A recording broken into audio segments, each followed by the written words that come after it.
할렐루야. 오늘 예레미야서 1장 1절에 10절입니다. 베냐민 땅 아나돗의 제사장들 중 hil기야의 아들 예레미야의 말이라.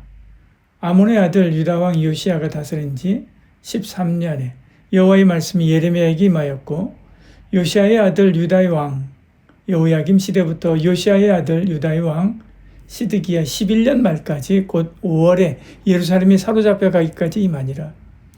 여호와의 말씀이 내게 임하니라. 이르시되 내가 너를 모태에 짓기 전에 너를 알았고, 내가 배에서 나오기 전에 너를 성별하였고, 너를 여러 나라의 선지자로 세워놓으라 하시기로, 내가 이르되 슬프도소이다 주 여호와여, 보소서 나는 아이라 말할 줄을 알지 못하나이다 하니, 여호와께서 내게 이르시되 너는 아이라 말하지 말고 내가 너를 누구에게 보내든지 너는 가며 내가 내게 무엇을 명령하든지 너는 말할지니라. 너는 그들 때문에 두려워하지 말라.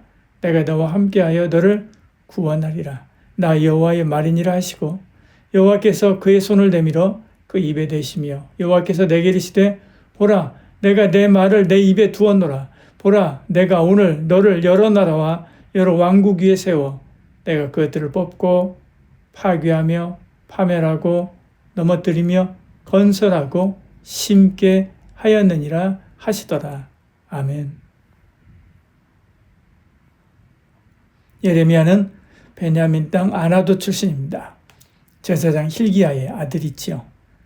그러나 그가 속한 제사장 가문은 중심부가 아니라 변두리였지요. 그의 가문은 아비아달을 옹립하다가 솔로몬에게 폐위된 아비아달 계열이었습니다.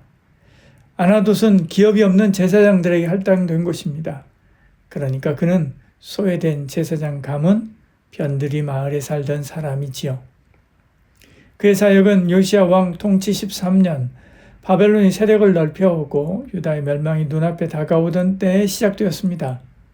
정치적으로도 영적으로도 격변기였죠. 그때 여호와의 말씀이 예레미야에게 임했습니다. 그러나 그것은 우연이 아니었지요. 5절에 내가 너를 모태에 짓기 전에 너를 알았고, 내가 배에서 나오기 전에 너를 성별하였고, 너를 여러 나라의 선지자로 세워놓으라 하시기로 말씀하지요. 하나님은 예레미야를 복중에 짓기 전부터 알고 계셨습니다. 배에서 나오기 전부터 구별하셨지요. 이스라엘만이 아니라 열방을 위한 선지자로 세웠습니다. 그의 출발은 소외된 제사장 가문입니다. 그러나 하나님의 시작은 영원 전이지요. 우리 인생도 그렇습니다. 출신, 배경, 조건, 이것이 전부가 아닙니다. 하나님의 부르심은 우리 눈에 보이는 출발보다 먼저입니다. 하나님은 미리 하시고 미리 정하시고 때가 참에 부르시지요. 우리는 순종하면 됩니다. 하나님의 부르심 앞에서 예레미야는 뒤로 물러섭니다. 6절에 주 여호와여 보소서 나는 아이라 말할 줄 알지 못하나이다. 그는 자신을 아이라고 부르지요. 지식도 부족하고 말도 부족하고 무엇보다 유다의 완고함을 생각할 때 감당할 수 없다고 느낀 것입니다. 우리도 부르심을 들을 때 비슷하게 반응합니다. 아직 준비가 안 됐습니다. 제게는 너무 어렵습니다. 그러나 하나님은 아니다 말씀하지요. 여호와께서 내게 이르시되 너는 아이라 말하지 말고 내가 너를 누구에게 보내든지 너는 가며 무엇을 명령하든지 너는 말할지니라. 7절 이렇게 말씀합니다. 나이, 배경, 성격보다 중요한 것은 누가 보냈는가, 누가 함께하는가 있지요. 사역을 선택하는 권리가 예레미야에게 없었습니다. 하나님이 보내신 곳으로 가야 됐지요. 그러나 그에게는 더 큰 위로가 주어집니다. 내가 너와 함께하여 너를 구원하리라. 8절에 말씀하지요. 그들 때문에 두려워하지 말라. 내가 너와 함께하며 구원하리라 말씀합니다. 하나님은 부르실 뿐만 아니라 보내시고 동행하고 지키십니다. 부르심과 함께 항상 두려워하지 말라라고 하는 약속을 주시죠. 우리도 사역 앞에서 자꾸 나는 아이입니다 라고 말합니다. 그러나 하나님은 우리의 연약함을 이유로 부르심을 거두지 않습니다. 오히려 우리 연약함 위에 내가 너와 함께한다 라고 하는 더 큰 약속을 세우시죠. 그러므로 언제나 아멘 하시길 바랍니다. 하나님은 예레미야를 빈손으로 보내지 않습니다. 9절에 여호와께서 그의 손을 내밀어 그의 입에 대시며 여호와께서 내게 이르시되 보라 내가 내 말을 내 입에 두었노라. 예레미야의 힘은 성격이나 재능이 아니라 그의 입에 두신 하나님의 말씀이었죠.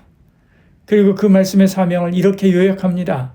10절에 보라 내가 오늘 너를 여러 나라와 여러 왕국 위에 세워 내가 그들을 뽑고 파괴하며 파멸하고 넘어뜨리며 건설하고 심게 하였느니라 하시니라 말씀하지요. 먼저 네 가지 부정적인 사역이 나옵니다. 뽑으며 파괴하고 파멸하며 넘어뜨리며. 이것은 심판의 언어지요. 우상숭배와 불순종으로 굳어진 유다에 대한 하나님의 공의의 집행입니다. 하나님을 멸시한 백성에게는 먼저 철저한 해체가 필요했지요. 그러나 거기서 끝나지 않습니다. 건설하며 심게 하였느니라. 심판이 목적이 아니라 과정입니다. 하나님은 무너뜨리기 위해서만 뽑고 파괴하시는 분이 아닙니다. 다시 세우기 위해서, 새롭게 심기 위해서 부득불 먼저 뽑고 무너뜨리시는 것이지요. 유다의 멸망과 포로 생활은 끝이 아니라 회복을 향한 길이었습니다. 무너진 자리에서 하나님 나라를 다시 세우고 언약 백성을 다시 심으려고 하는 계획이었지요. 이런 예레미야의 사역은 장차 오실 그리스도의 사역을 먼저 보여줍니다. 그리스도께서는 죄와 사망의 견고한 진을 십자가로 무너뜨리고 부활 후에 생명으로 새 백성을 다시 세우셨지요. 오늘도 하나님 말씀은 우리 안에서 이 같은 일을 하십니다. 낡은 죄의 구조를 뽑고 교만과 우상을 파괴한 후에 헛된 자랑을 넘어뜨린 후에 말씀과 복음 위에 새 사람을 세우고 새 순종을 심으시지요. 그 사명의 중심에 저와 여러분이 있는 줄 믿으시길 바랍니다. 기도하겠습니다. 주님, 아나돗의 소외된 가문에서 예레미야를 부르셨듯이 연약하고 보잘것없는 저를 주의 일로 부르신 은혜를 기억하게 하여 주시옵소서. 제가 자꾸 난 나이라 라고 말하면서 뒤로 물러설 때 두려워하지 말라 내가 너와 함께하리라 말씀하시는 주의 음성을 믿음으로 붙들게 하여 주시옵소서. 제 안에 뿌리 내린 죄와 교만과 우상을 주의 말씀으로 뽑고 파괴하시되 거기서 멈추지 마시고 새 믿음과 소망과 사랑을 다시 심어 주시옵소서.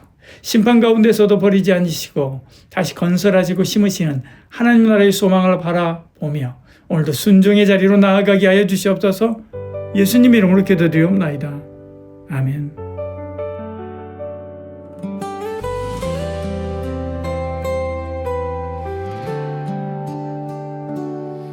하나도 낮은 길 이름이 숨겨져도 못해 전부터 주는 나를 아셨네.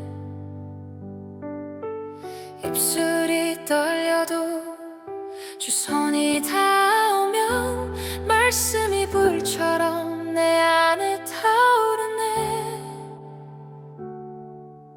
나는 아이라 말할 때 주님은 아니라 하시네. 부르신 길로 걷게 하시고 명하신 말만 하게 하소서.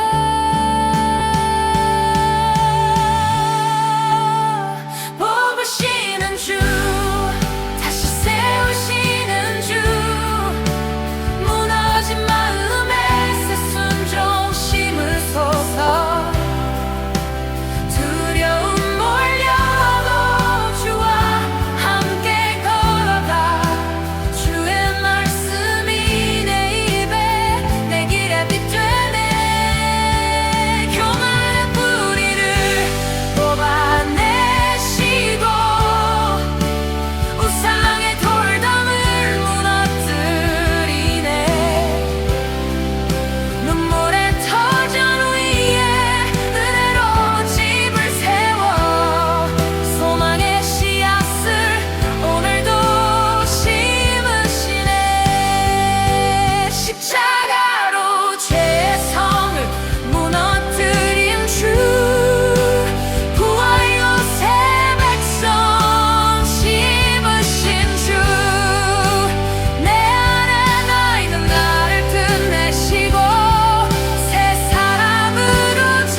사람들 앞에서는 말이 많지만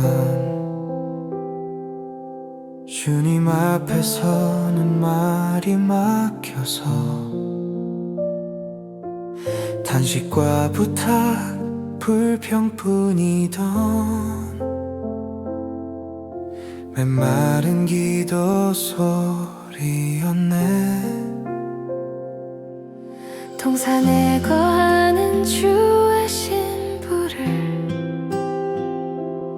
친구들 모두가 듣고 있지만 주님은 오늘도 조용히 말씀하시네. 내가 듣게 하려무나. 처음 그날 떨리던 입술 눈물 속에 고백하던 말 주님 사랑합니다.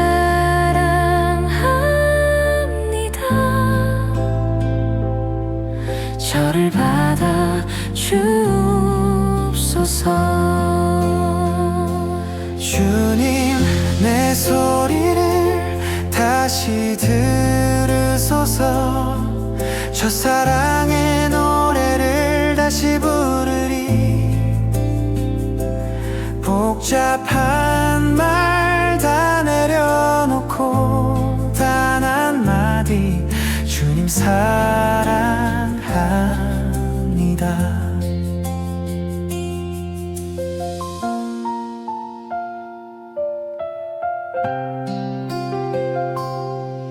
세월이 흘러 지식은 늘고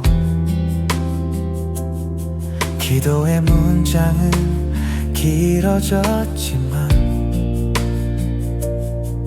점점 평범해져 가는 마음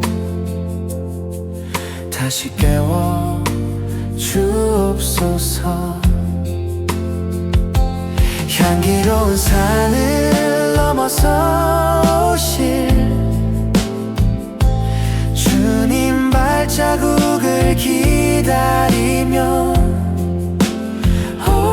오늘도 속삭이네. 아멘. 주 예수여 오시옵소서. 주님 내 소리를 지금 들으소서. 첫사랑의 불꽃을 다시 살리소서. 홍조 띈 얼굴 그때 그 마음으로 주님 사랑합니다 노래하리. 너의 소리를 내가 듣게 하려무나. 내 사랑아 어서 오라 하시네.